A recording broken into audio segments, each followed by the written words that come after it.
बात जुर्म से जूझते आवाम की हो या समाज में बढ़ते क्राइम ग्राफ की, अपराध की हर सूरत के पीछे छिपा होता है कोई ना कोई गुनहगार। नमस्कार, मैं हूं शुभ मिश्रा और तफ्तीश की राह में आने वाली हर कड़ी सुराग बनकर पहुंचाती है गुनहगारों को सलाखों के पीछे। आप बने रहिए हमारे साथ, क्योंकि हर जुर्म के खिलाफ हमारी तफ्तीश लगातार जारी है।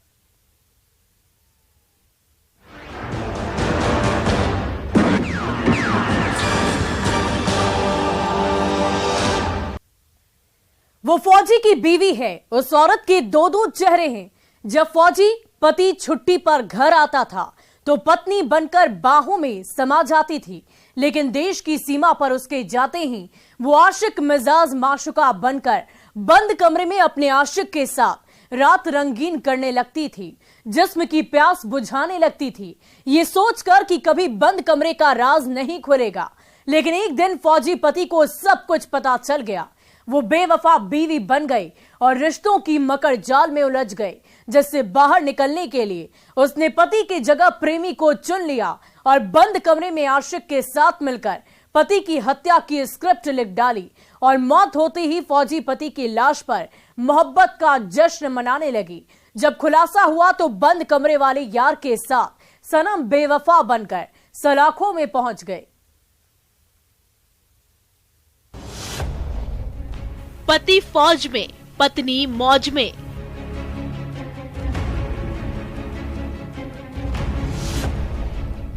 बंद कमरे का खुला राज।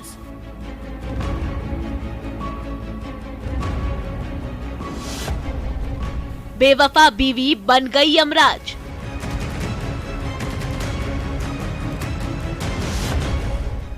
और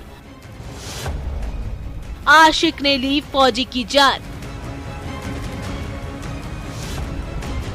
कातिल बीवी बुद्धेश्वरी देवी बेनकाब। हाथापाई हो रहा था तो हमको भी लगा तो हम गिर गए। सलाखों में बंद कमरे वाला प्यार।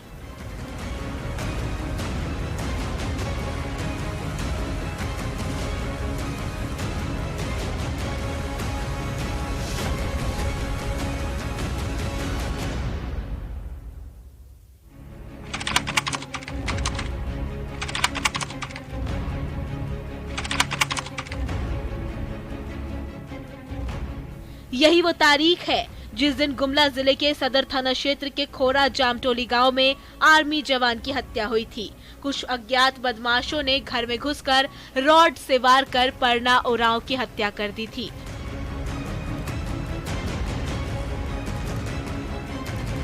जिसमें परना उरांव की बीवी भी जख्मी हुई थी, जिसे इलाज के लिए अस्पताल में भर्ती कराया गया था, जिसकी तस्दीक अस्पताल की ये तस्वीरें कर रही है।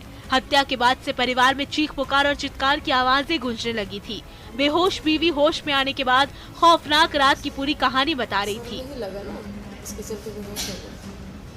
और थाने पहुंचकर अज्ञात अपराधियों के खिलाफ हत्या का आरोप लगाते हुए एफआईआर दर्ज कराई थी, जिसे आधार बनाते हुए सदर थाने की पुलिस मामले की जांच में जुट गई थी, जिसका नतीजा ये हुआ कि पुलिस ने महज 24 घंटे में आर्मी जवान की हत्या की गुत्थी सुलझा ली है। जो हकीकत सामने आई वो हैरान करने वाली थी, जिसकी सच्चाई जानकर पुलिस वालों के भी होश फाख्ता हो गए, क्योंकि जिस फौजी पत्नी की हत्या पर पत्नी घड़ियाली आंसू बहा रही थी, वही बेवफा बीवी अपने फौजी की लाश पर आंसू के पीछे अपनी मोहब्बत का जश्न मना रही थी और पुलिस को गुमराह करने के लिए मनगढ़ंत कहानी सुना रही थी, जिसकी स्क्रिप्ट उसने खुद रिश्तों के पन्नों पर अपने पति के खून से लिखी थी। बताएंगे मृतक फौजी के बेवफा बीवी की बंद कमरे की मौज की पूरी कहानी, लेकिन उससे पहले उसने पुलिस और समाज की आंखों में धूल झोंकने के लिए जो स्वांग रचा था और कहानी सुनाई थी वो सुन लीजिए, जिसे सुनकर थोड़ी देर के लिए पुलिस भी दिग्भ्रमित हो गई थी। पहले हम घुसे, वो बाहर खड़े थे, फिर हम निकले तो वो घुसे, फिर हम लोग आए। उसके बाद में बाहर में दरवाज़ा बंद कर दिए, रूम में घुसे सोने के लिए। सोने से पहले मतलब जो पहने हुए थे कपड़े वो चेंज कर रहे थे, फिर बस उतने ही में तो घुसा वो लोग। कौन लोग था? नहीं पहचान में आया। सब कितना लोग था? 4-5 था और सब बांधा हुआ था चेहरा। क्या चीज़ से मारा? सर हम लोग धक्का दिया तो हम बेहोश हो गए, कुछ देखने नहीं सके, क्या पकड़ा था नहीं पकड़ा था। पहले आप पर हमला किया? मतलब साथ में ही थे ना, तो उसी टाइम हाथापाई हो रहा था, तो हमको भी लगा, तो हम गिर गए और हम बेहोश हो गए। 12/1/23 को ग्राम जामटोली खोरा की रहने वाली एक महिला बुद्धेश्वरी देवी, जो अपने पति परना उरांव को रात्रि में 5-6 अज्ञात व्यक्ति द्वारा रड से घर का दरवाजा तोड़ के घर में घुसकर रड से मारकर हत्या करने का हमारे थाने में रिपोर्टिंग कराई थी, जिसके आधार पर गुमला थाना कांड संख्या 14-23 अंकित किया गया, जिसमें त्वरित अनुसंधान और सुन लिया आपने। तस्वीरों में दिख रही फौजी की पत्नी बुद्धेश्वरी देवी के फर्द बयान पर जब पुलिस एफआईआर दर्ज कर मामले की तफ्तीश शुरू की, शक की पहली सुई मृतक फौजी की पत्नी बुद्धेश्वरी देवी के चेहरे पर जाकर टिक गई। उसके बाद पुलिस ने दिमाग का घोड़ा दौड़ाना शुरू कर दिया और फौजी की पत्नी को होश आते ही पुलिस ने उसे अपने हिरासत में ले लिया, क्योंकि पुलिस पहले ही भाप चुकी थी कि आर्मी जवान परना उरांव की हत्या पूरी साजिश के तहत की गई है, क्योंकि घर और पति पर आपराधिक हमले का रूप देने के लिए बुद्धेश्वरी देवी ने खुद को घायल किया था। इसके बाद रिश्तेदारों की मदद से वो घायल पति के साथ अस्पताल पहुंची थी, जहां वो भर्ती हो गई। पति परना उरांव की हत्या करने के बाद से बुद्धेश्वरी उरांव डरी हुई थी। वो शुरू में पुलिस और मीडिया को झूठी कहानी बता रही थी और अपने घर पर आपराधिक हमले की मनगढ़ंत कहानी बता रही थी, लेकिन पुलिस के सामने बुद्धेश्वरी देवी की चालाकी काम नहीं आई और पुलिस के सामने बुद्धेश्वरी देवी ने साजिश के सारे पत्ते खोल दिए, जिसे समझने के लिए मृतक फौजी के आशिक मिजाज बीवी के निजी जिंदगी के पन्नों को पलटना पड़ेगा, जिसे वो अपने फौजी पति के पीठ पीछे बंद कमरे में तब पलटती थी जब उसका पति देश की सीमा पर सीना ताने दुश्मनों को टारगेट कर रहा होता था और बीवी अपने आशिक के साथ बंद कमरे में मौज करती थी। 3 साल पहले पुलिस और परिजनों की माने तो 3 साल पहले सदर थाना क्षेत्र के कोरा जामटोली गांव के रहने वाले आर्मी जवान परना उरांव की बीवी बुद्धेश्वरी देवी का पड़ोस में रहने वाले विनय लकड़ा से प्रेम प्रसंग शुरू हुआ, जो बुद्धेश्वरी का रिश्ते में देवर लगता है और बुद्धेश्वरी उसकी भाभी। जब बुद्धेश्वरी का फौजी पति परना ड्यूटी पर चला जाता था तो बुद्धेश्वरी बिल्कुल तन्हा हो जाती थी और वो प्यार की तलाश में जुट जाती थी। इसी बीच घर आने जाने के दौरान बुद्धेश्वरी की मुलाकात पड़ोस के रिश्ते में लगने वाले देवर विनय लकड़ा से हुई। रिश्ता देवर और भाभी का था। दोनों में हंसी ठिठोली होने लगी। बुद्धेश्वरी को विनय के साथ वक्त बिताना अच्छा लगने लगा और विनय को भी बुद्धेश्वरी अच्छी लगने लगी। मजाक मजाक में दोनों ने एक दूसरे को दिल दिया और अपनी मोहब्बत का इजहार कर दिया, जिसकी जानकारी फौजी परना को बिल्कुल नहीं थी। दोनों के बीच देवर और भाभी का पाक रिश्ता था, तो किसी को कुछ शक भी नहीं होता था। दोनों पहले एक दूसरे के दिल में समाये और फिर दोनों का रिश्ता बंद कमरे तक पहुंच गया, जहां दोनों ने रिश्तों की मर्यादा को दरकिनार कर एक दूसरे की जिस्म की प्यास बुझाई। और बंद कमरे में जो मोहब्बत का सिलसिला शुरू हुआ वो रुकने का नाम ही नहीं लिया। चाहत की जुनून में दोनों ने सारी लक्ष्मण रेखाओं को लांघ दिया, ये सोचकर कि कभी किसी को कुछ पता ही नहीं चलेगा और बंद कमरे का राज बंद कमरे तक ही रहेगा। लेकिन ऐसा कुछ भी नहीं हुआ। एक दिन बंद कमरे का राज खुल गया और छुट्टी पर घर आए फौजी पति ने सब कुछ देख लिया।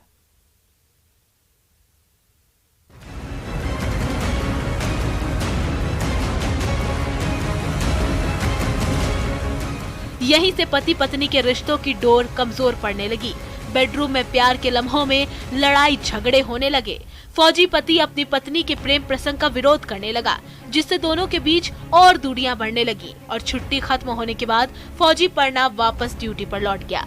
पति के घर से जाते ही बुद्धेश्वरी फिर से बंद कमरे में अपने आशिक के साथ मोहब्बत का जश्न मनाने लगी और साजिश की जाल बुनने लगी, क्योंकि वो रिश्तों की मकड़ जाल में पूरी तरह से फंस चुकी थी, जिससे वो बाहर निकलना चाहती थी और अपने प्रेमी के साथ आगे की जिंदगी बिताना चाहती थी, जिसके लिए बुद्धेश्वरी ने अपने पति के पीठ पीछे सीक्रेट जाल बुनना शुरू कर दिया। इसी बीच दिल्ली में तैनात फौजी परना उरांव 26 जनवरी तक छुट्टी लेकर 5 जनवरी को अपने घर आया था। 11 जनवरी की रात पति पत्नी के बीच किसी बात को लेकर विवाद हुआ और बुद्धेश्वरी देवी को मौका मिल गया। उसने लोहे के रॉड से अपने पति परना उरांव के सिर पर वार कर दिया।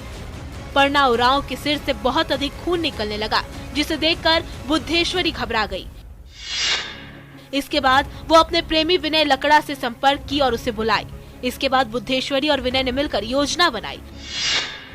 दोनों ने मिलकर ऐसी कहानी बनाई जिससे ये लगे कि परना उरांव पर अपराधियों ने हमला किया है। घर की कुंडी को क्षतिग्रस्त कर दिया। इसके साथ ही घर के सामान को तितर बितर कर दिया ताकि किसी को कोई शक न हो। इसके बाद बुद्धेश्वरी ने अपने परिवार और स्थानीय लोगों को नई कहानी बनाकर अपने आप को बचाते हुए घटना के बारे में बताया, जिसके बाद स्थानीय लोगों की मदद से रात को परना उरांव को सदर अस्पताल गुमला लाया गया। लेकिन अस्पताल पहुंचने से पहले ही परना उरांव की सांसें थम गई।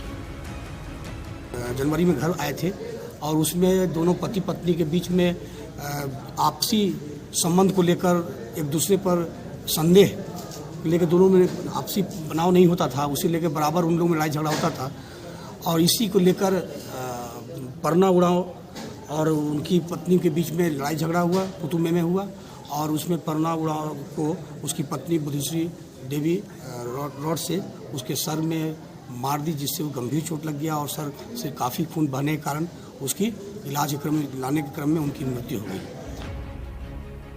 परना उरांव की हत्या के बाद पुलिस ने तफ्तीश करते हुए महज कुछ ही घंटों में गुत्थी को सुलझा लिया और मृतक परना उरांव की बेवफा बीवी की साजिश को बेनकाब कर दिया और उसके आशिक विनय लकड़ा को भी गिरफ्तार कर हाथों में हथकड़ी पहना दी, जहां दोनों ने बारी बारी से अपना जुर्म कबूल कर लिया। उसमें जो वादनी है हमारी बुद्धेश्वरी देवी है, वो उसको गिरफ्तार किया गया और एक उनके सहयोगी विनय लकड़ा को गिरफ्तार किया गया, जिससे ये बात प्रकाश में आई कि बुद्धेश्वरी देवी और विनय लकड़ा के बीच में दोनों के बीच में संबंध था, जिसको लेकर घर में काफ़ी तनाव था और जो मृतक परना उरांव थे उसको संदेह था कि हमारे पत्नी के साथ का अवैध संबंध है। उसी को लेकर दोनों में तुतुमे हुआ और उसकी हत्या कर दी। दोनों गिरफ्तार कर लिया गया है। गिरफ्तारी के बाद दोनों ने बताया कि मृतक फौजी परना उरांव 1-2 साल में रिटायर होने वाला था। उससे पहले दोनों अपनी जिंदगी को सेटल करना चाहते थे ताकि आगे चलकर कोई परेशानी ना हो। चाहत के इसी जुनून में दोनों ने पैसे और नौकरी के लालच में परना उरांव की हत्या की ताकि हत्या के बाद पैसा और नौकरी दोनों मिल जाए और दोनों फौजी की लाश पर मोहब्बत का जश्न मनाए और पैसे से अय्याशी करे। लेकिन पुलिस के सामने बेवफा बीवी बुद्धेश्वरी देवी और आशिक विनय लकड़ा की साजिश फेल हो गई और पुलिस ने डेंजर गेम का दी एंड कर दिया और बंद कमरे वाली मोहब्बत को जेल की सलाखों में पहुंचा दिया, जहां अब ना तो दोनों खुली हवा में सांस ले पाएंगे और ना ही एक दूसरे का दीदार कर पाएंगे। दोनों की मोहब्बत जेल की सलाखों में ही सिसकेगी। लेकिन जिस तरह दीवानगी में बुद्धेश्वरी देवी ने बेवफा बीवी बनकर रिश्तों के पन्नों पर प्यार की कहानी लिखी है और अपने पति की खून से आखिरी लव लेटर, वो समाज के लिए बेहद खौफनाक और खतरनाक है, जिसे समाज कतई स्वीकार नहीं करेगा और न ही बुद्धेश्वरी देवी के बच्चे हकीकत जानने के बाद उसे स्वीकार करेंगे। एक गलत कदम ने सब कुछ बर्बाद कर दिया और हवालात में पहुंचा दिया। इसलिए मोहब्बत में भी सोच समझकर कदम आगे बढ़ाएं, वरना अंजाम आपके सामने है। न्यूज़ 18 के लिए गुमला से रुपेश कुमार भगत के साथ ब्यूरो रिपोर्ट।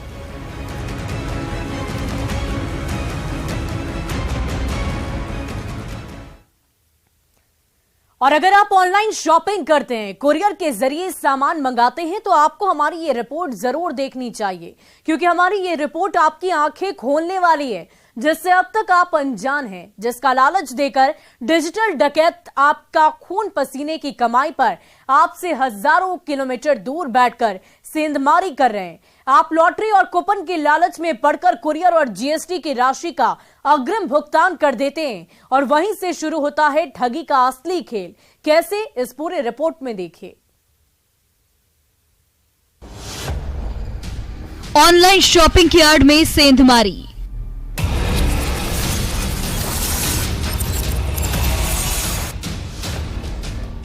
साइबर ठगों का नया पैतरा बेनकाब। लॉटरी का लालच देकर करते थे कंगाल।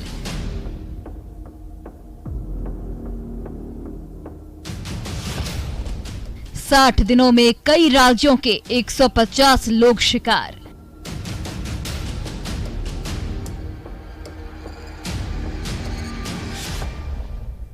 आप भी हो जाइए सावधान।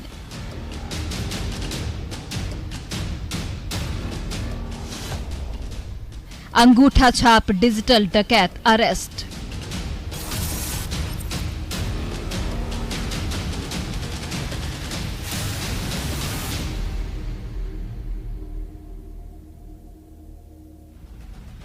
हाथों में हथकड़ी और चेहरे पर नकाब पहने रांची पुलिस की कस्टडी में खड़े इन तीनों युवाओं की कहानी सुनेंगे तो आप भी दांत तले उंगली दबाने को मजबूर हो जाएंगे। जैसे पुलिस इन तीनों की गिरफ्तारी के बाद हकीकत जानकर दंग है।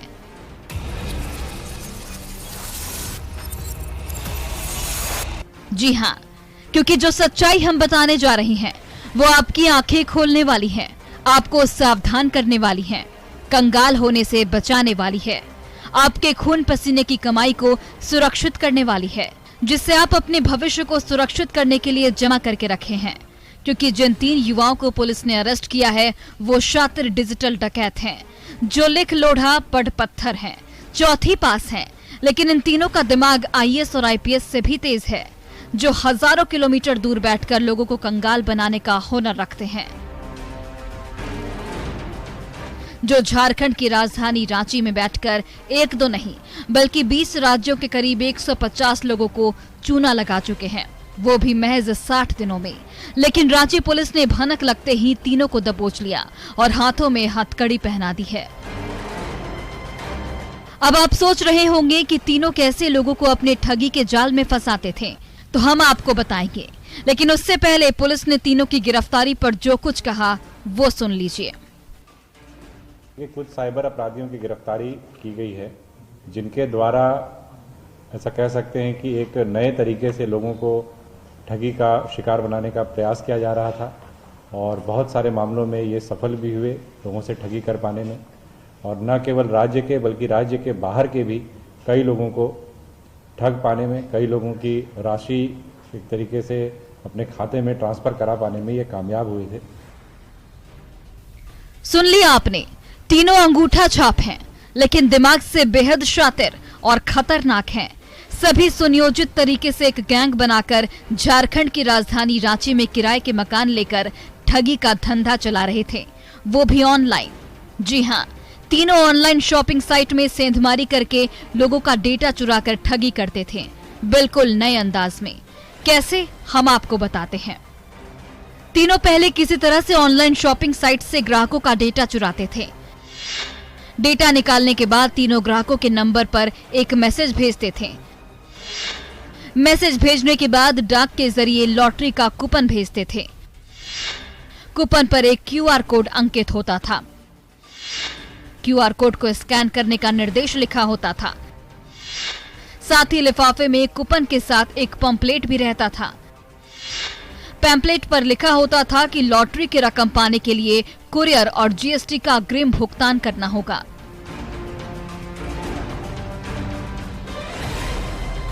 ऑनलाइन वेबसाइट्स हैं, उनके डेटाबेस, उनके कस्टमर्स के डेटाबेस को किसी प्रकार से इन्हें प्राप्त किया गया इनके द्वारा, और उन कस्टमर्स को इनके द्वारा मैसेजेस भेजे जाते थे और साथ ही साथ कुरियर भी भेजा जाता था, जिसमें कि पैम्पलेट और एक स्क्रैच कार्ड होता था। पैम्पलेट में QR कोड भी होता था और साथ में स्क्रैच कार्ड में स्क्रैच करने पर जो उनके द्वारा जीती हुई राशि है वो अंकित होती थी। QR कोड में भी सेम चीज रिफ्लेक्ट होता था। यहीं से शुरू होती थी ठगी की कहानी और लोग साइबर ठगों के जाल में फंस जाते थे और लॉटरी की रकम पाने के लिए पहले कुरियर और GST का अग्रिम भुगतान कर देते थे। पैसा जमा करते ही शातिर ठग अपना मोबाइल फोन स्विच ऑफ कर देते थे। ठगी के शिकार ग्राहक का नंबर भी ब्लॉक कर देते थे। उससे कहीं न कहीं सामने वाले व्यक्ति को ऐसा भरोसा लगता था कि QR कोड और स्क्रैच हर जगह से चीजें आ रही हैं और लुभावने ऑफर्स उसमें होते थे। कई बार राशि का जिक्र होता था, कई बार जो सामान उनको मिलेगा इनाम के रूप में वो लिखा होता था, तो उससे लोग उस झांसे में आ जाते थे। और उसके बाद कुरियर की राशि, कुरियर का जो चार्ज है या GST का जो चार्ज है, जो GST है बेसिकली, इन सब का बहाना करके उनसे 1%, 2% के रूप में वो राशि पहले ही जमा कराने के लिए कहा जाता था, जिसमें कई बार लोग प्रलोभन में आकर के वो राशि जमा भी कराया गया कुछ लोगों के द्वारा, और उस राशि को एक तरीके से इनके द्वारा अपने अकाउंट्स में ट्रांसफर करा दिया गया। जिन 3 शातिर ठगों को पुलिस ने गिरफ्तार किया है उसमें नालंदा जिले का रहने वाला करण कुमार, शेखपुरा जिले का रहने वाला चंदन कुमार और नवादा जिले का सुदामा कुमार शामिल है। तीनों ने रांची में किराए के मकान में रहकर साइबर ठगी के धंधे को चला रहे थे। खास बात यह थी कि तीनों ने रांची में अब तक किसी को अपना शिकार नहीं बनाया था, लेकिन तीनों ने 60 दिनों में देश के 20 राज्यों के करीब 150 लोगों को लॉटरी का लालच देकर ठगी का शिकार बनाया है। पुलिस ने जब तीनों की तलाशी ली तो तीनों के पास से 12 मोबाइल फोन, 484 लिफाफे में रखा coupon, pamphlet, 6 ATM card, 6 register, साथ ही कई बैंकों के पासबुक मिले हैं। पुलिस ने साइबर ठगों के पास से जो रजिस्टर बरामद किए हैं उसमें करीब 2000 लोगों का डेटा है। मतलब साफ है, तीनों डिजिटल डकैत आने वाले समय में 2000 लोगों को ठगी का शिकार बनाने वाले थे, लेकिन उससे पहले ही पुलिस ने गुप्त सूचना के आधार पर कार्रवाई करते हुए नापाक मंसूबों पर पानी फेर दिया और जेल के सलाखों के पीछे पहुंचा दिया। तकरीबन 2000 से अधिक लोगों का डेटाबेस इनके पास कस्टमर्स का मौजूद था, जिसको लगातार ये लोग कॉल कर करके उनको फंसाने की कोशिश कर रहे थे, जिसमें तकरीबन 150 लोगों को, जैसे ऐसा इनका कहना है कि इन्होंने साइबर ठगी का शिकार बनाया है। हमारी टीम ने कई लोगों से संपर्क करने की कोशिश की, उसमें अभी तक 13 लोगों ने कंफर्म किया है कि वो किसी न किसी रूप में साइबर ठगी का शिकार हो चुके हैं, जिनसे लगभग 2 लाख रुपए की ठगी की बात अभी तक प्रकाश में आई है। तीनों की गिरफ्तारी के बाद पुलिस आशंका जाहिर कर रही है कि ठगी के रकम में बढ़ोतरी भी हो सकती है। साथ ही साथ कई और साइबर ठगों का नाम सामने आया है, जिनकी गिरफ्तारी को लेकर पुलिस जाल बिछा रही है और बैंक खातों को फ्रीज करने के लिए बैंक के संपर्क में है। साथ ही साथ तीनों ने हैरान करने वाला एक और खुलासा किया है।